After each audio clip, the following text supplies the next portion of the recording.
Bismillahirrahmanirrahim. Assalamualaikum warahmatullahi wabarakatuh. Alhamdulillah. Alhamdulillahilladzi khalaqal mauta wal hayata liyabluwakum ayyukum ahsanu amala wa huwal azizul ghafur. Walhamdulillah.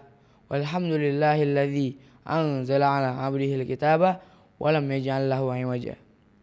Assalatu wassalamu ala asyrafil anbiya'i wal mursalin wa ala alihi wa sahbihi ajmain. Amma ba'du. Pemirsa Darul Ilmi Indonesia yang dirahmati oleh Allah Subhanahu wa taala. Perkenalkan, nama saya Amir Zakwan Satah Hasibuan. Saya santri kelas 1C Pondok Pesantren Modern Darul Ilmi Indonesia. Dan saya berasal dari Bogor. Pada kesempatan kali ini, izinkan saya untuk sedikit berbicara tentang pentingnya menjadi pribadi yang positif.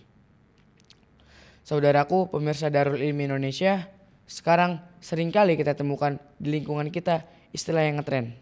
Antum pasti tidak asing dengan istilah negative vibes atau lingkungan yang toksik dan semacamnya. Namun sayangnya itu semua adalah tren yang negatif yang lahir dari pola pikir yang negatif, yang menimbulkan sifat, sikap, ucapan, karakter, bahkan dapat membentuk lingkungan yang negatif pula. Padahal, wahai saudaraku, sebagai seorang muslim khususnya kita dituntun dan dituntut untuk menjadi pribadi yang positif, sebagaimana yang Allah tunjukkan melalui Al-Quran dan Sunnah Rasul kita Muhammad SAW. Apabila kita mengawali dari diri kita dengan pola pikir, sikap, sifat, dan menjadi pribadi yang positif, insya Allah kita akan menimbulkan lingkungan yang positif dan lingkungan yang akan memberikan feedback yang positif juga kepada kita. Allah yang Maha Adil pastilah akan memberikan feedback yang terbaik atas kebaikan yang kita upayakan, sesuai dengan kebutuhan kita. Sebagaimana juga bila yang kita lakukan adalah keburukan, maka feedback yang Allah berikan pun pastilah adil. A'udzubillahi minasyaitonirrajim. Faman ya'mal mithqala dzarratin khairan yarah wa may ya'mal mithqala dzarratin syarran yarah.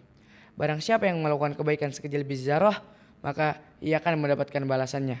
Dan barang siapa yang melakukan keburukan sekecil biji zarah, maka ia pun akan mendapatkan balasannya. Dalam Mahfuzat dikatakan, man yazra' yahsud. Barang siapa yang menanam sesuatu, maka ia akan menuainya.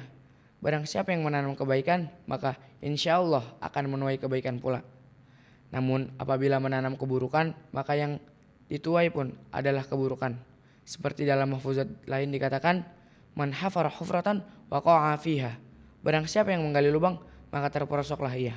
Begitu pentingnya menjadi pribadi yang positif. Karena insya Allah aura positif itu bukan hanya akan bermanfaat untuk diri kita pribadi, namun juga lingkungan kita. Bahkan Allah menjanjikan kebaikan bagi siapa yang menyebarkan hal-hal yang positif, seperti sabda Rasulullah SAW, man dalla ala khairin falahu mithlu ajri fa'ili. Barang siapa yang menunjukkan kepada kebaikan, maka akan mendapatkan pahala seperti orang yang mengerjakannya. Hadis riwayat Muslim. Kesimpulan yang dapat kita ambil adalah, marilah kita bentuk lingkungan yang positif. Dimulai dari pola pikir, sifat, ucapan, sikap, dan mentalitas yang positif, agar umat kita terhindar dari kerusakan dan kehancuran yang timbul dari tren-tren yang negatif di sekitar kita. Semoga yang saya sampaikan bisa bermanfaat dan bisa merubah pribadi saya maupun pemirsa sekalian ke arah yang lebih baik. Apabila ada salah kata yang menyinggung atau kurang berkenan, mohon dimaafkan, karena manusia tidak luput dari kesalahan. Akhir kata, wassalamualaikum warahmatullahi wabarakatuh.